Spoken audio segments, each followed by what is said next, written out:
सुन सुत बचन स्नेहमय कपट नीर भरि नयन भरत श्रवण मन शूल सम पापिनी बोली बन लखन सिया राम चंद्र शंकर हरि।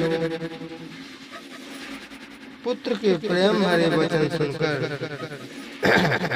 कपट के आंसू आंखों में भरकर भरत जी के कानों और मन को सूल के समान चुभने वाली वचन पापिनी के कही।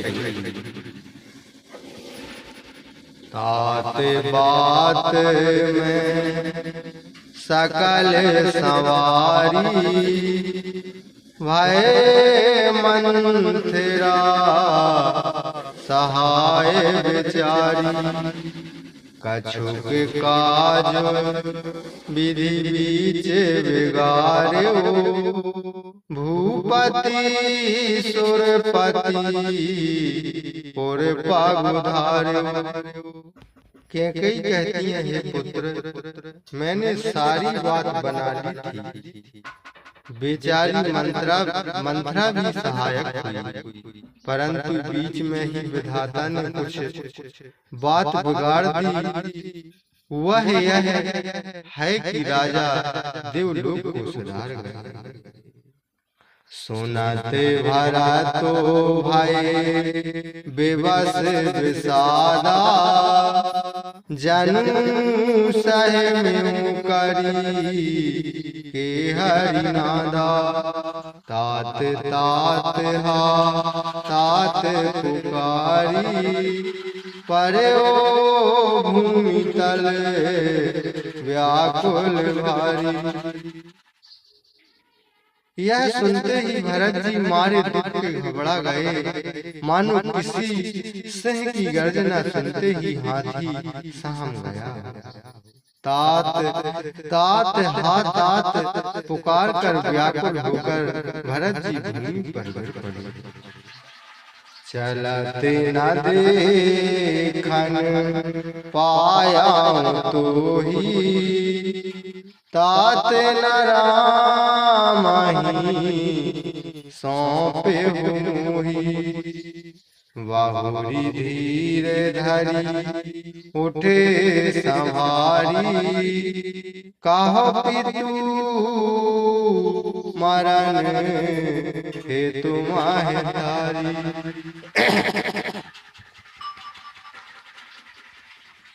हा पिताजी चलते समय भी मैं आपको देख न सका और न आप मुझे श्री राम जी को ही सौंप गए। फिर धैर्य धरकर संभल कर भरत जी उठे और बोले, हे माता पिताजी के मरने का कारण तो कहो। सुन सोते वचन कहती कैकेयी मारा मोह पोंछ जन माहुर दे आदि हुते सब आपन करनी कुटिल कठोर मुदित मन भरनी। पुत्र के वचन सुनकर कैकेयी ऐसे कहने लगी मानो मर्म स्थल को काटकर उसमें विष भर रही। आदि से ही अपनी सब करतूत कुटिल कैकेयी ने प्रसन्न मन से भरत जी को सुना दी।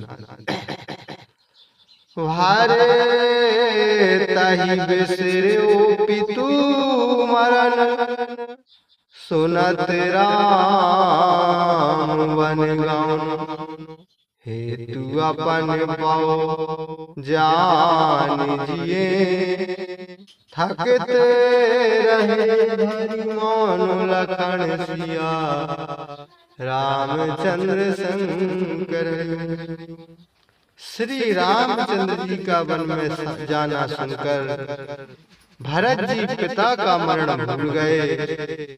हृदय में अपने को ही कारण जानकर वे स्तंभित होकर चुप हो गए।